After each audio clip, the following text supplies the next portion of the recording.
Primera intervención y pues todo el mundo que uno se encuentra en Colombia por estos días, en cualquier desayuno, almuerzo, reunión familiar o de trabajo, está hablando de política. Y pues tenemos elecciones el próximo domingo, la segunda vuelta. Queremos comenzar con la perspectiva de lo que va a pasar en el país con estas dos posibilidades que tenemos de decisión el domingo, y eso tiene unas implicaciones económicas y sociales para un lado y para el otro. En las compañías financieras, las bancas de inversión tienen áreas de investigaciones económicas, investigaciones de lo que pasa en el país, principalmente para el consumo de sus clientes internos y de sus negocios. Y hoy vamos a comenzar con una persona experta en esa área de las investigaciones económicas. Es profesional en finanzas y relaciones del externado, especialista en banca de inversión también del externado, tiene un MBA del INALDE, ha estado en Columbia en el School of International Affairs y también hizo estudios de valoración financiera en NYU en Estados Unidos, en Stern Business.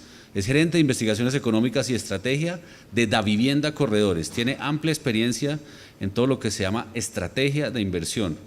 Él es el que le dice a las empresas qué va a pasar a nivel económico, a nivel macroeconómico, dónde hay oportunidades, dónde hay peligros, y realizan internamente unas investigaciones periódicas que le mandan a todos sus afiliados. El área de investigaciones es grande, tiene un equipo de Davivienda, la verdad, robusto, y pues nos acompaña la persona que dirige todo eso para que nos diga qué va a pasar el domingo y de lo que pase el domingo, qué implicaciones tiene para nuestra industria. Germán Cristancho, por favor, un aplauso para él.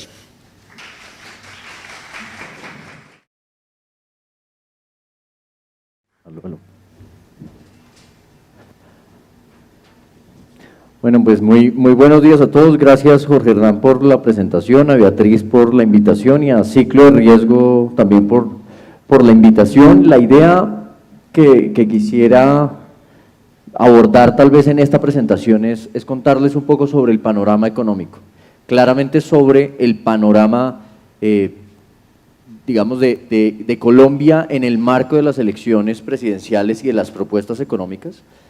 Seguramente hay un gran debate sobre las posturas de los candidatos, sobre las posturas en términos de cuál va a ser la estrategia en la agenda económica del país, sobre todo después de un periodo de pandemia en el que las cuentas del país se movieron muy fuertemente, en el que las cuentas de desempleo, de pobreza, de distintos indicadores económicos relevantes para el país se impactaron significativamente. Y creo que además esta conferencia o este evento tiene lugar un día después de que se conocieron cifras muy relevantes para el país. Ayer en la tarde el ministro de Hacienda estaba presentando justamente el marco fiscal de mediano plazo, las cifras de Colombia proyectadas para el año 2022, para el año 2023, el balance luego del ciclo de la pandemia. Así que yo quisiera arrancar un poco mostrándoles en la presentación, si me pueden ayudar, por favor. Quisiera arrancar contándoles algo sobre el contexto externo. De pronto esto brilla mucho para los que no alcancen a ver, igual les voy a contar, y ya aterrizamos un poco en el contexto colombiano, pero independientemente de las decisiones igual que se tomen en el país, hay en este momento un contexto externo que es importante tener presente. Recientemente, el Banco Mundial y la OCDE actualizaron sus proyecciones de crecimiento económico y les adelantaría algo respecto a esto, y es que Colombia, y tal vez ustedes ya lo vieron en la prensa económica, Colombia es de los países de la OCDE de mayor tasa de crecimiento en el año 2022, es el segundo país tal vez en la región latinoamericana después de Panamá que alcanzará una de las mayores tasas de crecimiento de la región, y esto es particularmente importante porque el contexto externo no está nada fácil. Todos ustedes saben que se ha convertido en un común denominador hablar de la inflación, hablar de cómo se subió el precio de los alimentos, de la escasez de los productos en los últimos 2 años, de la guerra de Rusia a Ucrania. Así que lograr tasas de crecimiento de 5% o más en un contexto como el que estamos atravesando a nivel internacional realmente no es fácil. Así que lo primero que yo diría es que a nivel internacional, ¿qué ocurrió la semana pasada? El Banco Mundial y su equipo de economistas actualizó la proyección de crecimiento del mundo. Más o menos en febrero, la proyección de crecimiento la ubicaban para el mundo este año en cerca de 4%, 4.1%. La proyección se recortó a 2.9% y eso mismo hizo la organización o la OCDE, que lo recortó a 3%. ¿Cuál es la razón y qué es lo que está ocurriendo en el mundo? Yo diría que hay tres fuerzas importantes que en el mundo están impactando el crecimiento económico.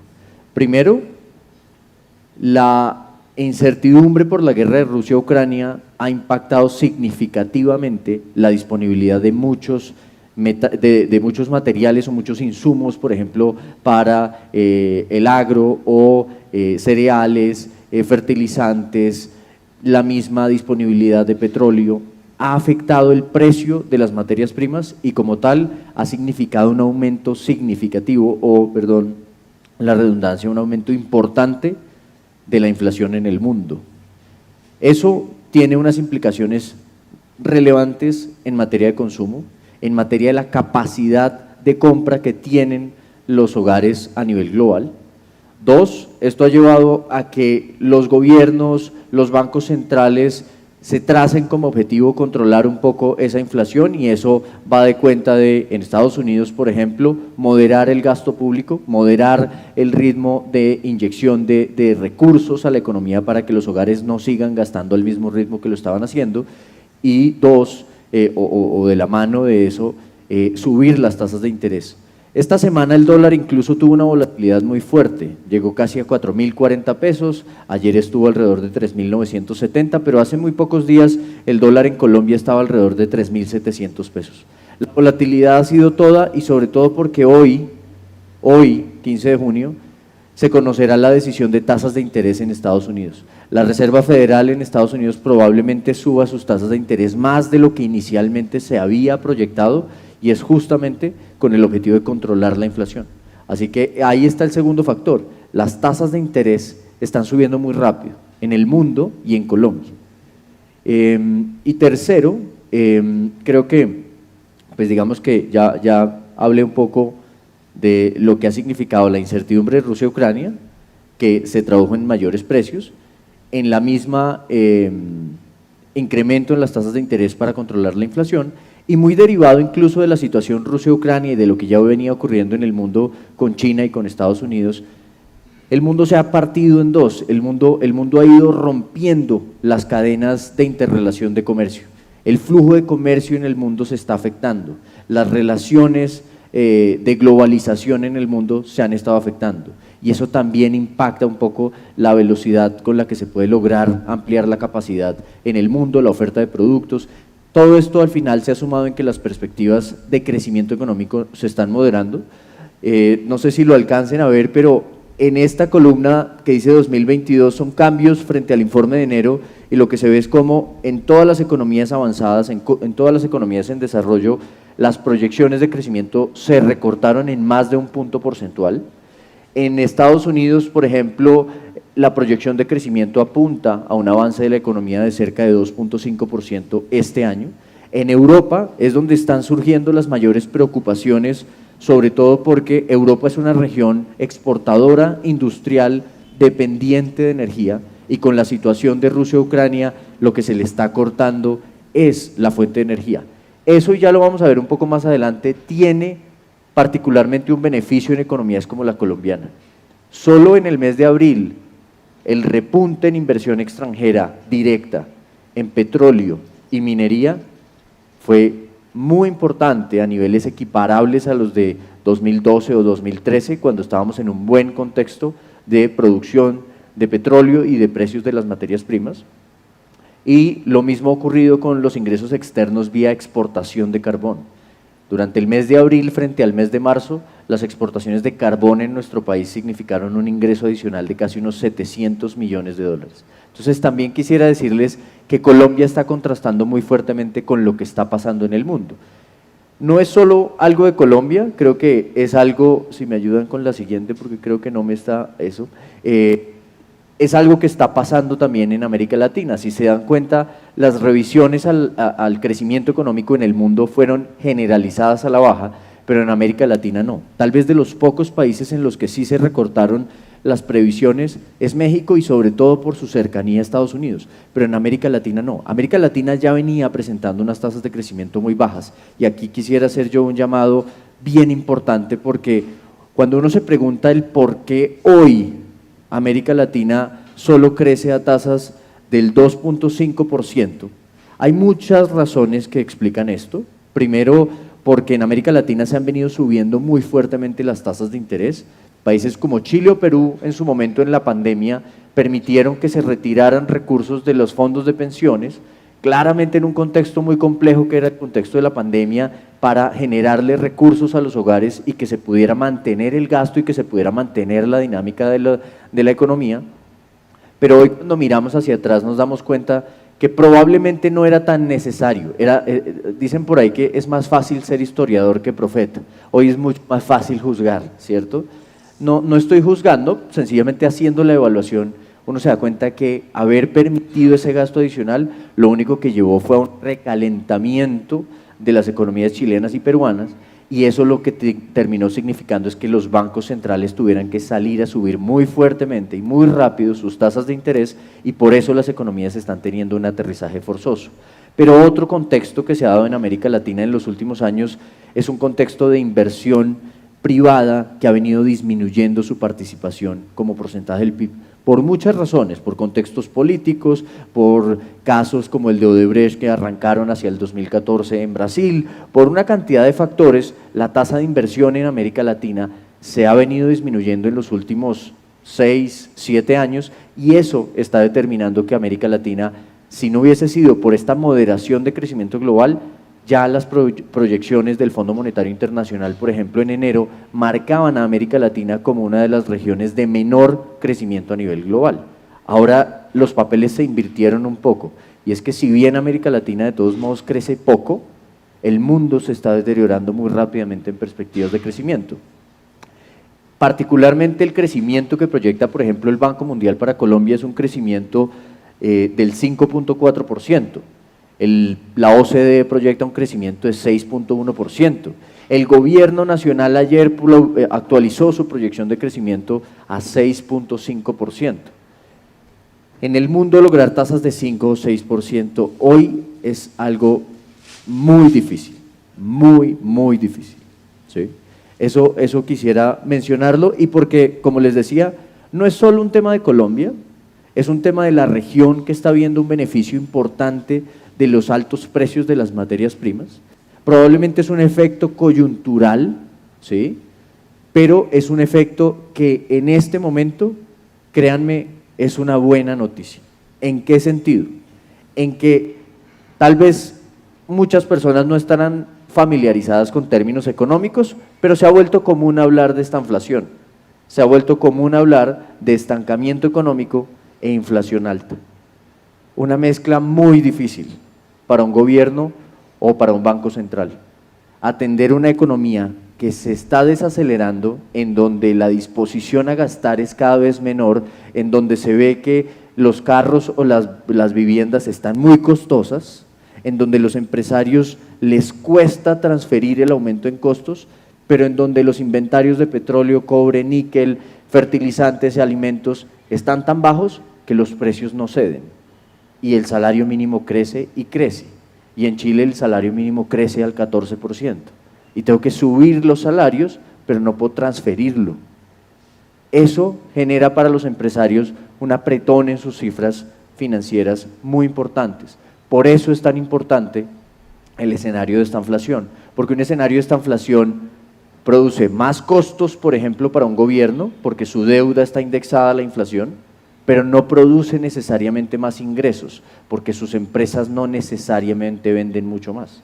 Entonces, el escenario de esta inflación que está viviendo el mundo es un escenario particularmente retador y el mundo, ante correr a estimular crecimiento o correr a controlar la inflación, tiene clarísimo que tiene que controlar la inflación. En este momento y en la historia económica, tal vez el Banco Mundial comparó esta coyuntura con los años 70 en Estados Unidos, donde se presentó una coyuntura de esta inflación parecida. La diferencia, en los 70 había muchos mandatos que se le entregaban a los bancos centrales: pleno empleo, crecimiento de la economía, estabilidad de los precios. Hoy hay un mandato mucho más claro y es estabilidad de los precios, porque se sabe que sin estabilidad de inflación lograr el crecimiento económico hacia adelante es muy difícil. Y ya lo vamos a ver por qué, en ese sentido, y nuevamente si me ayudan por favor, miren el efecto de la inflación. ¿Cuál es el efecto de la inflación en la disposición a gastar? El efecto de la inflación es que cuando uno empieza a ver en el mundo las variaciones en las ventas de vehículos o los indicadores de confianza están cayendo muy rápidamente. Hoy, cuando se le pregunta a un ciudadano promedio en Estados Unidos si considera que es un buen momento para comprar vivienda, las encuestas de la Universidad de Michigan muestran que los consumidores creen que es el peor momento desde 1980 para comprar una vivienda. ¿Por qué?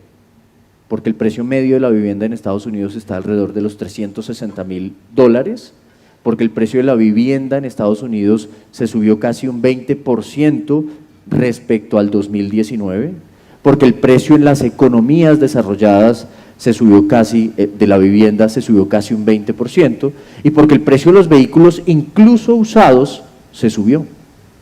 La escasez de los vehículos, la escasez de semiconductores llevó a que incluso los vehículos subieran de precio. Entonces, hoy la disposición a comprar bienes durables está cayendo. Eso es a lo que se refiere uno en economía cuando dice que los altos precios destruyen demanda, ¿sí? Es tan alto el precio que la gente no lo puede pagar y empieza a disminuir el gasto. Eso es lo que está ocurriendo, y digamos que básicamente lo que se ve o se prevé es que todavía las condiciones de inventarios en el mundo, de precios, sigan muy alteradas. La FED de Nueva York en Estados Unidos, por ejemplo, calcula un índice de presión sobre las cadenas de suministro, que básicamente para un empresario, ¿cómo se mide más fácil en el día a día? ¿Cuánto pagaba un empresario por un contenedor, por el flete de un contenedor antes de la pandemia? $2,000 a $3,000. ¿Cuánto empezó a pagar por flete en pandemia? $13,000, casi $14,000. ¿Cuánto paga hoy? Alrededor de unos $7,500, $8,000. Todavía los costos de la logística internacional no se han normalizado. En China todavía hay unos cierres importantes para prevención de COVID, cero tolerancia a COVID, que hacen que esa línea roja, que es básicamente el índice de presión a las cadenas de suministro, todavía se mantenga muy alto. Ha ido cediendo un poco en los últimos meses, pero se mantiene alto. ¿Eso qué quiere decir? Lo mismo que les mencionaba hace un momento. Hoy, la forma en la que se despachan contenedores en el mundo y las cadenas de suministro, cómo funcionan, no está normal todavía. El nivel de inventarios de materias primas está muy bajo, y está muy bajo por muchas razones, incluso porque durante la pandemia no se tuvo la misma actividad en las minas de cobre, por ejemplo en Chile o en Perú, porque por pandemia no se podía ir. La inversión en petróleo en los últimos años venía disminuyendo porque íbamos camino a una transición energética. En Colombia las licencias de carbón venían no entregándose y disminuyendo, y la producción de carbón había disminuido significativamente. El carbón era tal vez de esos materiales que se veía extinto. Hoy Colombia incluso está aprovechando ese cuarto de hora vendiendo carbón, pero lo que quiero decir con esto es, pareciera que las presiones de inflación por el lado del choque de la oferta, por el lado de reducción de oferta, no están solucionadas todavía, ¿cierto? Y eso pues se agrava en general con las disrupciones que se tienen en el comercio como tal. Si uno ve en países con inflación por encima de su meta, por ejemplo en Colombia la meta de inflación es alrededor del 3%, en el año 2022 cerca del 87% de las economías emergentes tiene inflación por encima de su meta, y cerca del 100% de las economías avanzadas tiene inflación por encima de su meta. En Estados Unidos la inflación en su última lectura fue de 8.6%. Entonces, me estoy concentrando mucho en hablar de inflación, si se dan cuenta, pero es porque el fenómeno inflacionario es hoy el principal objetivo a controlar y a derrotar en el mundo, digámoslo así, y eso está creando un fenómeno de mayores tasas de interés, y además es un fenómeno que se juntó en donde hay un choque de oferta difícil de controlar y hay una dinámica de los hogares en donde, producto de la pandemia, como les decía, en Estados Unidos se entregó recurso a los hogares, en Chile, Perú se permitió el retiro de los fondos de pensiones, en el mundo en general se entregó mucha liquidez, y si ustedes se dan cuenta, los hogares seguimos consumiendo bastante. En Colombia, hace tal vez unas semanas escribíamos nosotros, la economía colombiana avanza rápido, quizás más de lo deseado, porque la cartera de consumo en Colombia está creciendo a tasas del 20% anual, porque cuando uno ve el endeudamiento de los hogares ha seguido en aumento como proporción del ingreso disponible, no en niveles preocupantes, pero ha seguido en aumento. Y si bien esa no es una mala noticia, que haya consumo y que haya dinámica económica, pues no ayuda a que la inflación descienda, porque no hay, y lo poco que hay me lo quieren comprar, los precios no caen. Entonces, en este punto, aumentar la oferta está difícil, por China, por Rusia, por una cantidad de factores, así que se está yendo el mundo por el lado de controlar la demanda, de encarecer el costo del dinero. En este contexto, y quisiera empezar ya a hablar de Colombia, ¿qué es lo que está pasando y cuál es el balance entonces a nivel internacional? Yo creo que todavía el mundo crece a una buena tasa, pero independientemente del gobierno que llegue a nuestro país, hay un contexto externo que uno no puede desconocer. ¿Cuál es el contexto externo? Que tenemos alta inflación, altísimos niveles de incertidumbre, y unos niveles de tasa de interés mucho mayores. Financiar gasto público por parte de un país como Alemania hace un año costaba cero, incluso negativo. Alemania podía salir a los mercados financieros, conseguir plata a una tasa negativa, algo que es irracional financieramente, y con eso poder financiar gasto público. Colombia podía salir a los mercados colombianos al mercado colombiano o a los mercados internacionales a conseguir recursos, y en Colombia salía a conseguirlos a tasas del 5% y afuera a tasas del 3%. Hoy la tasa a la que Colombia lograría financiarse a 10 años en dólares es una tasa mucho más cercana al 6%. Es una tasa igual a la que teníamos disponible en el año 2009. La tasa a la que se financia hoy el gobierno colombiano es promedio del 11%. 11%. Hace un año teníamos tasas hipotecarias en Colombia para nosotros a tasas del 8,5, 9, 9,5. Hoy el gobierno, que se supone es el menor riesgo disponible en nuestro mercado, se financia al 11. Eso es bien importante para decirles varias cosas. Que independientemente de lo que pase, el contexto es un contexto de menor disponibilidad de recursos a nivel global, de mayor nerviosismo y de mayor costo. Hoy financiar gasto público, financiar planes de expansión es más costoso. ¿Por cuánto tiempo va a estar? Ya veremos un poco y ya hablaremos sobre eso, pero es más costoso. Y eso es particularmente importante. Déjenme que esto se pasa muy rápido, no sé por qué. Bueno, si me ayudan por favor con la siguiente, porque no sé por qué no está funcionando. Esta. Esto es particularmente importante, ¿por qué? Porque Colombia es un país que necesita del exterior, es un país que tiene un déficit en cuenta corriente amplio, se habla mucho de esto y yo se los quisiera explicar en términos de cuáles son las necesidades de financiamiento que tenemos nosotros. Se dividen principalmente en tres. Las empresas de nuestro país tienen endeudamiento externo y necesitan financiar ese endeudamiento externo. Hay algunas que son exportadoras y tienen cubierto ese riesgo. Hay otras que contrataron coberturas sobre la tasa de cambio y tienen en parte mitigado ese riesgo, pero tienen vencimientos de obligaciones en dólares, pequeñas, medianas o grandes empresas.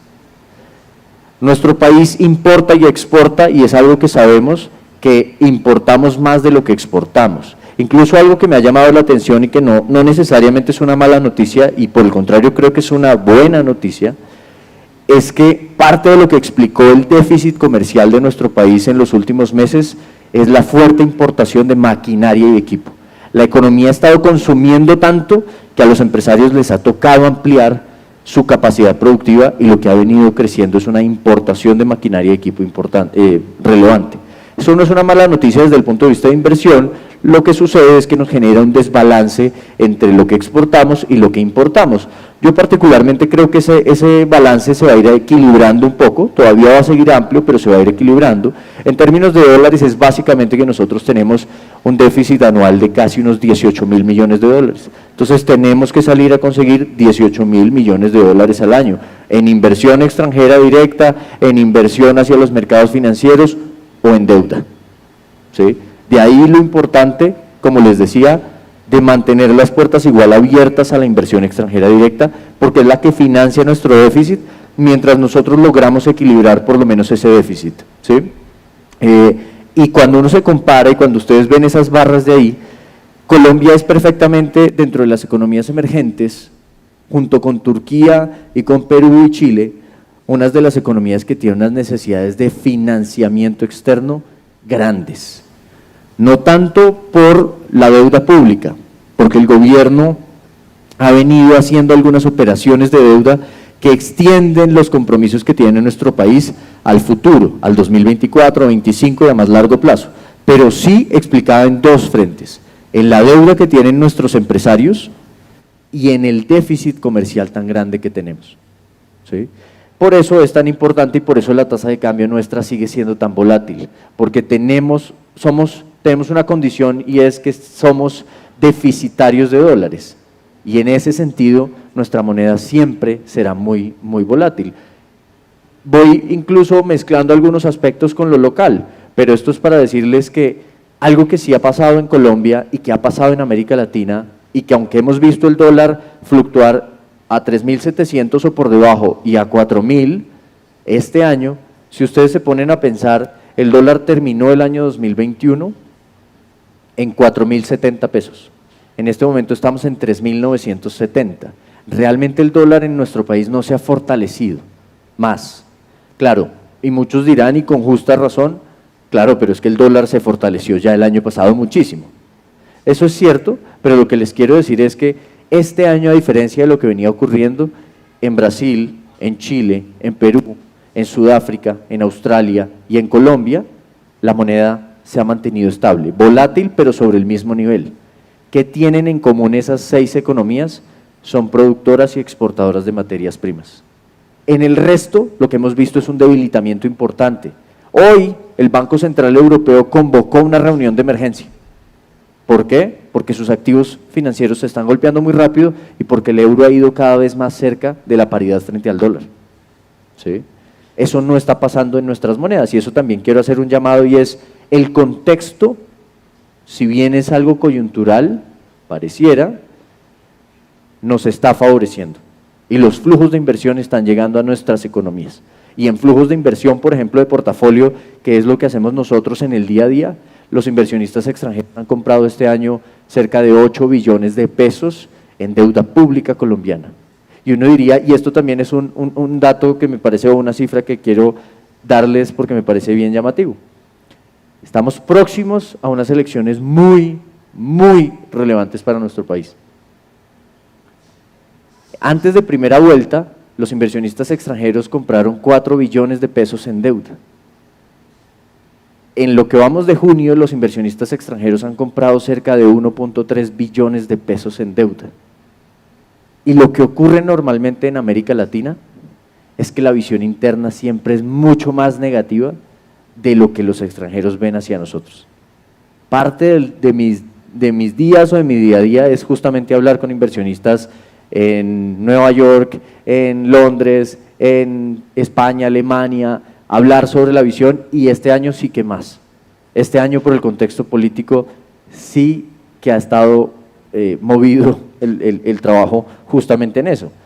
Pero lo que sí les podría decir es, Afuera hay una cautela importante y, como les decía, somos un país que depende de esa inversión, pero creo que también hay una confianza importante y se reconoce además que la coyuntura en la que estamos favorece a economías como la colombiana. Entonces, a pesar de tener esas vulnerabilidades, de todos modos seguimos teniendo flujos importantes hacia nuestro país. Sin duda, sí nos hemos dado cuenta que el factor político se ha convertido en el centro de la conversación de todos. Y en las inversiones, solo por mostrarles un indicador, estas barras que están acá muestran el histórico, tal vez desde el año 2016 a hoy, de la respuesta que dan los inversionistas de qué tan relevante es el factor político a la hora de tomar decisiones de inversión. En el año 2018, cerca del 20-25% de los inversionistas consideraba que ese era el factor más importante. Hoy, en distintas encuestas, esa cifra fluctúa alrededor del 55 al 70%. Hoy todo el mundo está enfocado en eso. Eso también es importante decirlo porque muchas cosas se frenan. La economía podría avanzar mucho más rápido en inversión, pero naturalmente muchas cosas se frenan, y más en América Latina. En América Latina el factor político es trascendental. En una economía como Perú se han nombrado 5 gabinetes. La incertidumbre sigue siendo muy alta. En una economía como la mexicana, la inversión privada en los últimos años se estancó y por eso México estuvo entre unas tasas negativas de crecimiento y cero, y tasas muy bajitas, porque la inversión se redujo significativamente. Entonces creo que más allá de decir esto como algo bueno o malo, es decir, el factor político sin duda está pesando. Sí creemos nosotros que está explicando más de las tasas o una parte del mayor costo que está teniendo Colombia, es decir, nosotros monitoreamos algo que se llama la prima de riesgo y es básicamente, y ustedes son, pues estoy en un evento de ciclo de riesgo, así que creo que no debería detenerme mucho en explicarlo, pero es básicamente ese diferencial que nos cargan por el riesgo, por los riesgosos que somos o no. Esa prima de riesgo Colombia se ha ido incrementando y no es algo global, o sea, sí ha subido globalmente, pero cuando uno ve esta zona sombreada, que es la diferencia entre Colombia y América Latina, esa diferencia y esa prima de riesgo de Colombia ha ido subiendo en una mayor proporción, así que sí es un factor local. Nosotros estamos muy a la expectativa, ¿por qué? Porque dependiendo del resultado, dependiendo de los equipos de gobierno, dependiendo de las propuestas económicas, esa prima de riesgo puede llegar a disminuir. ¿Qué tanto, Germán? Nosotros pensamos que puede ser alrededor de 80 a 100 puntos básicos. Es decir, la tasa a la que se financia Colombia hoy es alrededor del 11%. Nosotros pensamos que si la incertidumbre política se redujera y se siguiera manteniendo la confianza en las instituciones y en una política macroeconómica adecuada, la prima de riesgo, la tasa a la que se financia nuestro país podría llegar a reducir 80 o 100 puntos básicos. Igual creemos que debería bajar, es decir, creemos que el entorno previo a las elecciones crea mucha incertidumbre, posterior a las elecciones termina haciendo que las primas de riesgo bajen. Incluso ocurrió en Perú, en un entorno que, como les digo, ha seguido muy incierto, pero incluso en Perú la prima de riesgo bajó. En ese sentido, tal vez quisiera hablar, ya para entrar en la parte de Colombia y de actividad económica, quisiera hablarles también del sector externo y ya se los anticipé. Las exportaciones han venido reaccionando positivamente. Las exportaciones en el mes de abril alcanzaron 5.400 millones de dólares, crecieron un 9% frente al mes de marzo y en cantidades, esta cifra de pronto es un poco alarmante, ya les explico por qué, pero en cantidades las toneladas métricas llegaron a 11.3 millones de toneladas métricas exportadas en ese mes, frente al mes de marzo de 7.7 millones de toneladas métricas, un crecimiento de prácticamente el 45-47% de las cantidades exportadas de nuestro país. Lo primero que diría es, el efecto de tasa de cambio y el efecto de mayores precios de las materias primas sí está teniendo un efecto de mejoría de nuestros ingresos externos.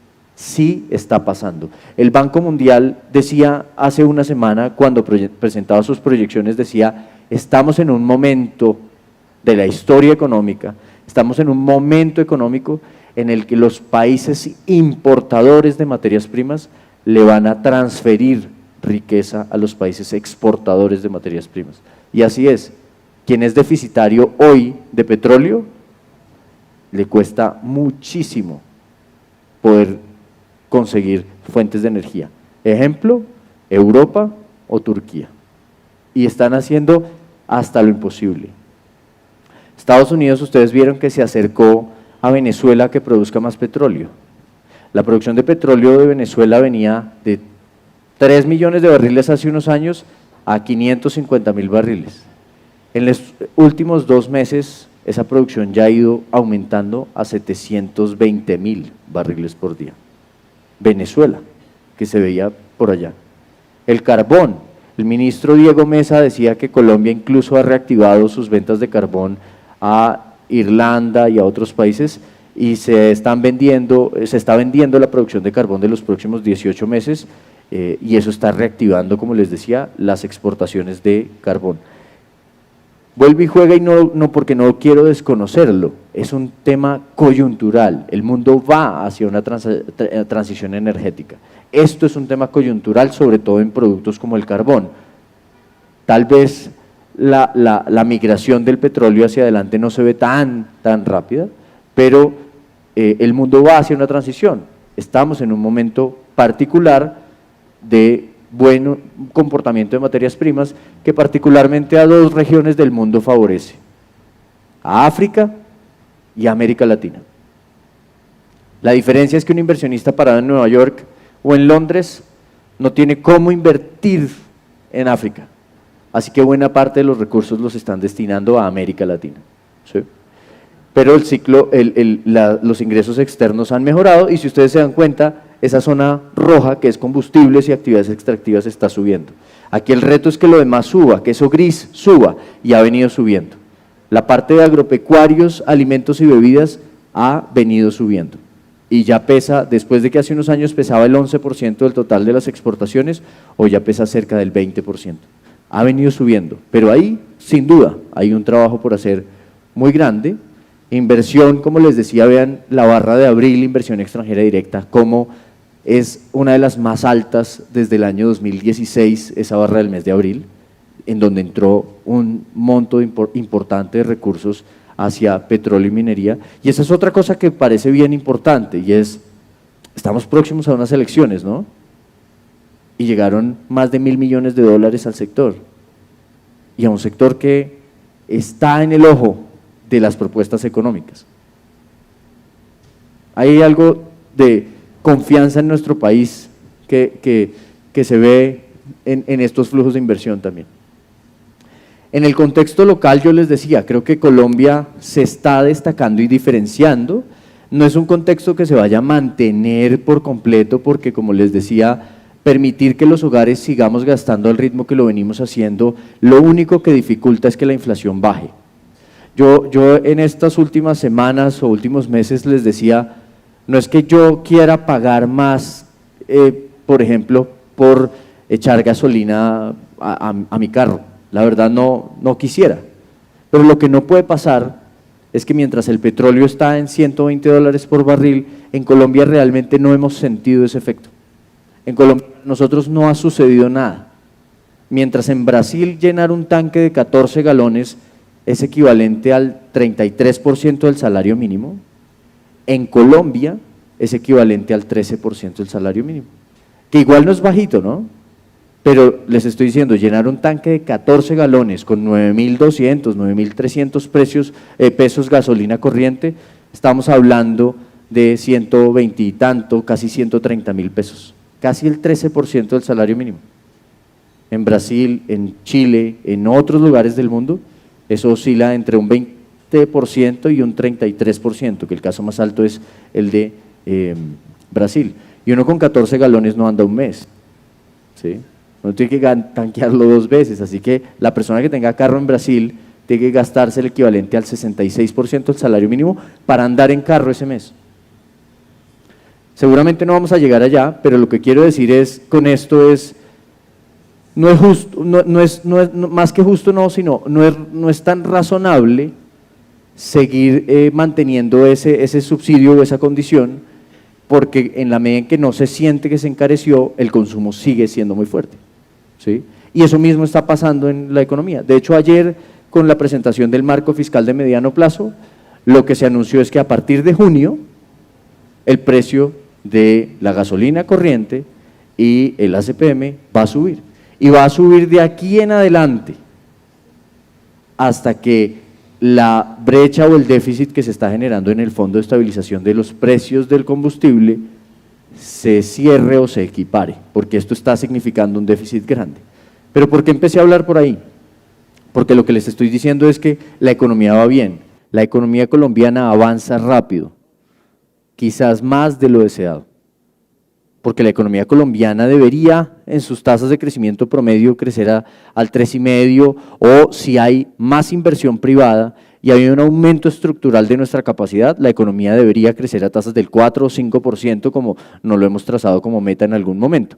Pero en este momento la economía está creciendo a tasas del 5%, incluso la OCDE proyecta 6%, pero principalmente en consumo. Eso no es tan sostenible. Crecer solo a base de consumo no es sostenible.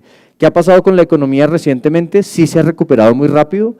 En el caso de la variación, cuando uno compara, por ejemplo, contra el año 2019, la mayoría de los sectores ya se recuperó. Los dos sectores que siguen rezagados en actividad económica son principalmente el sector de la construcción y el sector de explotación de minas y canteras, que caen alrededor de un 19 y de un 15%, pero los sectores de comercio y transporte o los sectores de industria o la actividad de industria manufacturera crece de manera importante y es lo que ha explicado el crecimiento de la economía. ¿Qué quisiera yo mostrarles? Y sobre todo esta gráfica inferior, y creo que no se alcanza a notar completa, pero ya se las explico. Cuando uno se devuelve y después de todo este entorno tan complejo y tan incierto y tan extraño que hemos vivido en los últimos años, en los últimos 2 años, se devuelve y hace el balance y se compara contra el 2019, vemos qué pasó, qué quedó, qué fue el resultado de todo este entorno tan complejo. La economía colombiana termina creciendo un 10% frente a ese momento. No es bajito, frente al 2019. 10% al final no es poco. Claro, es 2020, 2021 y lo que vamos del 2022, ¿sí? Si uno promediara, pues tampoco son tasas de crecimiento gigantes, pero realmente no es un mal resultado después de semejante situación que atravesamos en el mundo durante la pandemia. Pero ese crecimiento, ¿por qué estuvo explicado? Principalmente porque los hogares, el gasto de los hogares creció un 20% y porque el gasto del gobierno creció un 17%.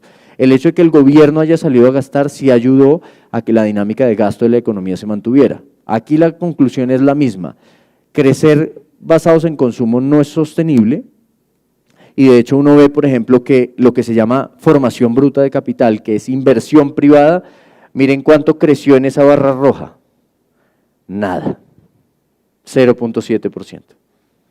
Eso es lo que no debería ocurrir hacia adelante. No hay forma que una economía se mantenga basada en consumo, porque esa es una economía que normalmente empieza a gastar más apalancada en el crédito. Se necesita crecer en inversión para que esa inversión genere unos beneficios en ingreso disponible para los hogares, en creación de empleos, en una cantidad de cosas. Digamos que la sostenibilidad del crecimiento en el mediano y largo plazo depende de la inversión más que del gasto, siendo el gasto un componente muy importante y el motor de la economía, y sobre todo teniendo en cuenta que en nuestra economía el gasto de los hogares pesa cerca del 70%. ¿Sí? Muy rápidamente voy a pasar sobre esto para entrar en la parte final y ver un poco el tema de propuestas y temas de gobierno, pero encuestas que se le hacen a los industriales en Colombia, el índice PMI, que es uno de los indicadores más utilizados a nivel mundial y que es un indicador muy sencillo que hace una encuesta con distintas preguntas en distintos frentes de creación de empleo, de órdenes de pedidos, de costo de los insumos. Ese indicador, si está por encima de 50, muestra que frente al mes anterior la industria creció. Si ustedes se dan cuenta, la industria está creciendo. La industria manufacturera en Colombia viene mostrando buenos niveles.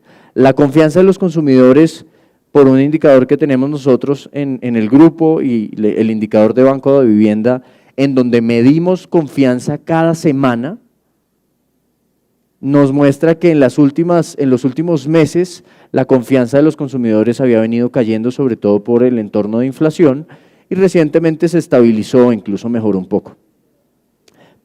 Eso, como les decía, cuando uno analiza crecimiento de la cartera de créditos y le quita la inflación, lo que uno se da cuenta es que la cartera de consumo, vean esa línea como verde aproximada que está ahí, está en términos reales, excluyendo la inflación, crece al 12%.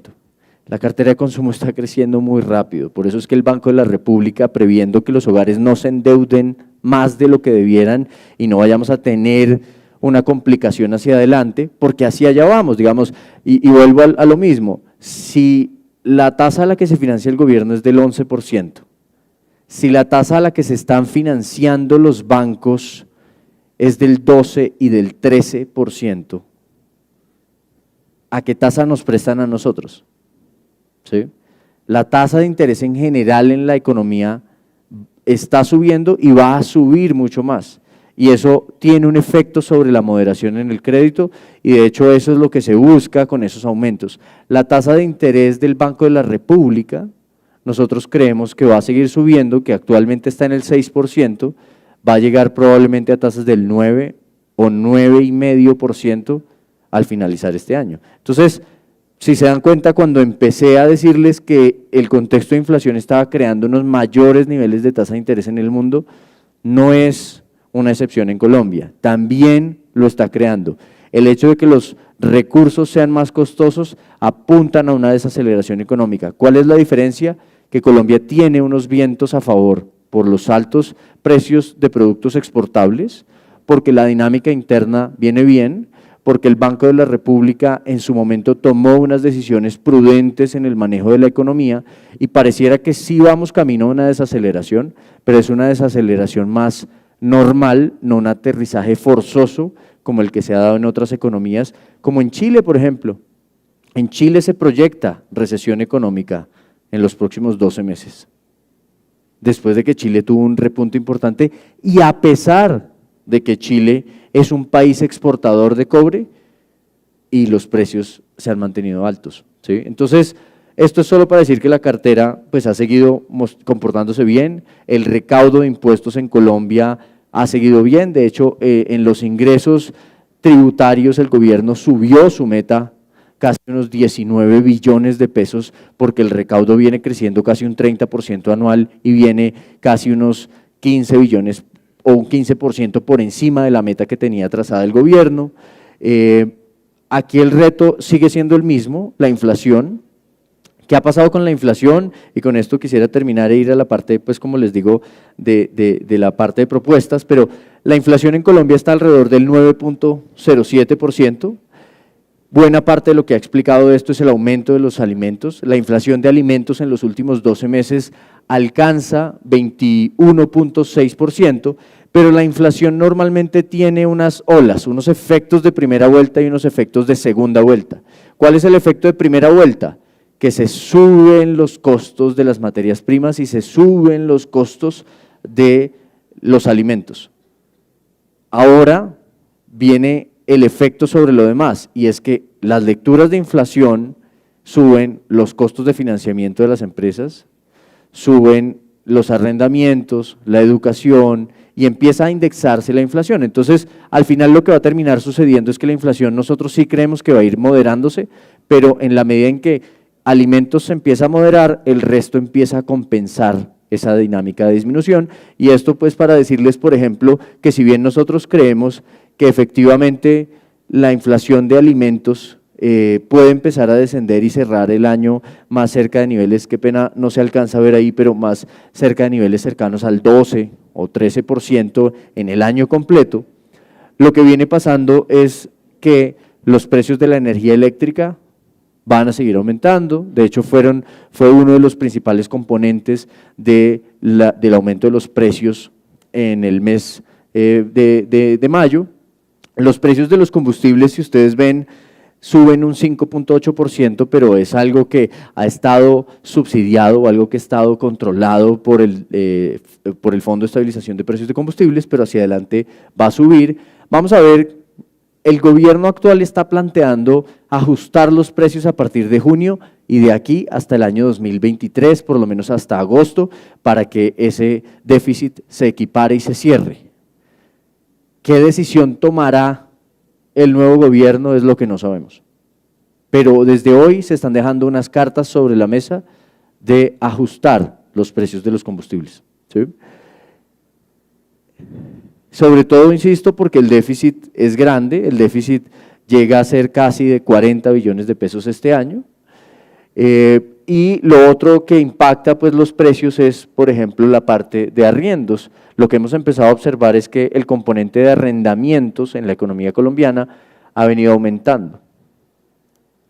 Y eso se traduce en que nosotros medimos algo que se llama, o monitoreamos algo que se llama inflaciones básicas, y es, quitémosle alimentos, quitémosle energía, incluso quitémosle los bienes y servicios de la economía que son muy volátiles, y veamos lo que se llama la inflación núcleo, que es los bienes en la economía que sí pueden estar explicando la inflación y que no son bienes que suben y bajan muy rápidamente. Si ustedes se dan cuenta, la inflación en Colombia medida por esos bienes está mucho más cerca de niveles al 6,5%, 7% o incluso 8% cuando uno habla de la inflación núcleo sin los 15 productos más volátiles. La inflación meta en Colombia es del 3%. Esto también habla de lo siguiente, ¿cuál les dije que va a ser el control de los bancos centrales? La inflación. La inflación está muy por fuera del rango meta. El Banco de la República va a subir sus tasas de interés. Ayer incluso el gerente del Banco de la República, Leonardo Villar, participó en un evento hablando sobre inflación y él decía, estamos en un momento en el que las tasas de interés probablemente van a tener que entrar en un terreno contractivo, porque vamos a tener que evitar que el consumo de la economía siga bien, tan bien, y evite que la inflación descienda. Entonces con esto y antes de mostrarles aquí algo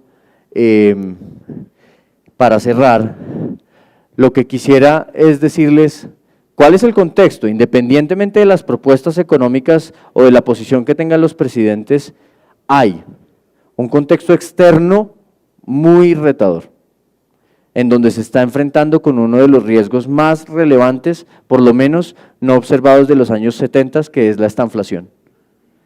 Unos niveles atípicamente altos de la inflación están llevando a que las tasas de interés suban muy fuertemente y que países en el mundo como Sri Lanka ya no hayan podido pagar. Que el 62% de las economías de bajo ingreso en el mundo hoy están en algún proceso de reestructuración de sus obligaciones financieras.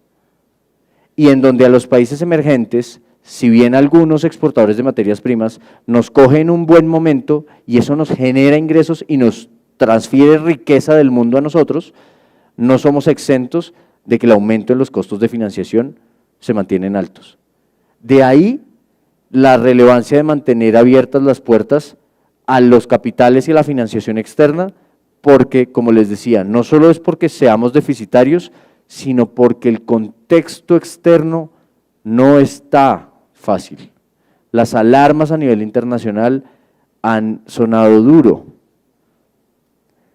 Ustedes lo verán, y si bien ese no debería ser el mejor indicador, pero yo creo que la gente se sabe más fácil el precio del Bitcoin que el precio de muchas cosas. El precio del Bitcoin llegó a $20,000. En diciembre o noviembre del año pasado estaba cerca de 65,000. Ha caído un 65 o 70%. Eso no es gratis, es porque en el mundo se están moviendo muy fuertemente las condiciones financieras. Entonces, lo primero que diría es el contexto externo no está fácil, de ahí la relevancia que un país deficitario como Colombia mantenga apertura, digamos, a los flujos de inversión. Dos, sí, ¿cuál es el otro día? Algunos periodistas, por ejemplo, estaban haciendo un artículo y me preguntaban, Germán, ¿cuál es el principal impacto de la guerra de Rusia a Ucrania en la economía colombiana? Hay muchos, inflación, incertidumbre, una cantidad, pero sin duda una mejor visión, una mejor perspectiva hacia economías productoras como nosotros en este contexto por parte de inversionistas extranjeros. Yo no me quise detener acá, pero la cantidad de recursos que ha salido de Asia es impresionante. Con la situación Rusia-Ucrania hay una calma tensa, muy extraña, en donde el otro día me reunía yo con un inversionista de Londres y me decía, Germán, sí, el factor político es importante, pero es que usted no me ve a mí la realidad que tengo en Europa, y es el factor geopolítico. Y yo no sé qué va a pasar con Taiwán y con China. Así que afuera en el mundo, eso está significando que muchos recursos están saliendo de Asia y están llegando hacia América Latina. En el frente fiscal, Colombia ayer publicó unas cifras muy buenas y dado ese buen desempeño de la economía, como les decía, que no es una mala noticia, es una buena noticia en este punto, el recaudo está creciendo muy bien, el PIB va a crecer mucho más de lo que se pensaba y eso significó una cantidad de cosas, que el déficit fiscal este año no se proyecte en 6.2% del PIB, sino en 5.6%, que la deuda como porcentaje del PIB ya no se proyecte en 60 o 62% del PIB, sino en niveles más cercanos al 56% del PIB. Colombia ayer entregó unas cifras que yo creo que tienden a ser un poco optimistas, sobre todo del 2023 en adelante, pero que no puedo desconocer que el mejor desempeño de la economía generó esos efectos. Alguien decía ayer, un analista, un economista decía ayer algo que me parece muy cierto, y es, no hay mejor reforma tributaria que el crecimiento de la economía. El hecho de que la economía crezca y se mantenga genera unos ingresos suficientes, más otras cosas, claramente. El recaudo tributario subió por eficiencia de la DIAN, por una cantidad de cosas que tampoco hay que desconocer, es muy importante. Pero eso para decir que ¿a qué llega el próximo gobierno? A un contexto en el que las cosas están mejorando, pero todavía los retos son grandes. El déficit no es chiquito, ni en el frente comercial, ni en el frente público. Y pues cerrando, ustedes lo saben, viene el resultado o vienen las elecciones, las encuestas han mostrado un resultado muy, muy apretado. No podría decir nada al respecto distinto a que todas las encuestas muestran un resultado supremamente apretado, en donde hay unas propuestas importantes, sobre todo en petróleo y transición energética, que se las resumo muy rápidamente, y es básicamente en donde se plantea una transición energética muy rápida, una transición energética un poco más gradual, pero en donde, como ustedes lo saben, este sector hoy nos está representando una fuente de ingreso importante. Entonces, pensaría yo que independientemente de lo que ocurra, el discurso o la estrategia se va a moderar un poco, porque hoy sin duda es una fuente de recursos importante. Ayer incluso la revista Forbes hizo un space en Twitter con el equipo económico de Gustavo Petro, justamente analizando sobre sus propuestas y sus cosas, y uno empieza a ver ciertas moderaciones en este frente.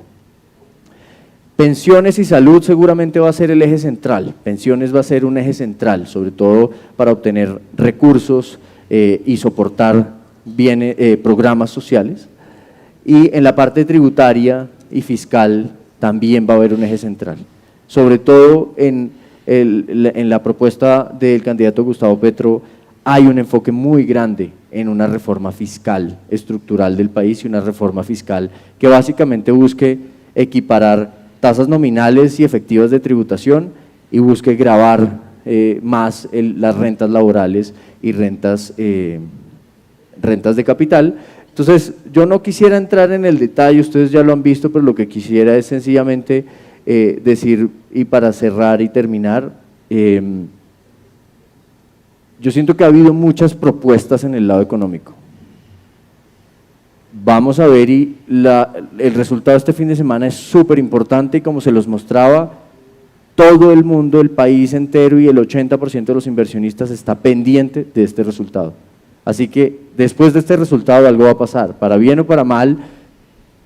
Me llama la atención que los extranjeros son muy confiados y tienen una confianza grande. Estamos, y soy optimista sobre lo que pasa en Colombia, sobre todo por lo que viene pasando en ingresos externos, y en materia de candidatos resumiría sencillamente esto, y es, creo que después de muchas propuestas que hay, se van a enfocar en conseguir recursos, porque venimos de una pandemia, en donde la tasa de desempleo sigue alta y el nivel de pobreza multidimensional y pobreza extrema siguen altos, y se hicieron unas propuestas grandes de transferencias, y las fuentes de ingreso son distintas para cada uno.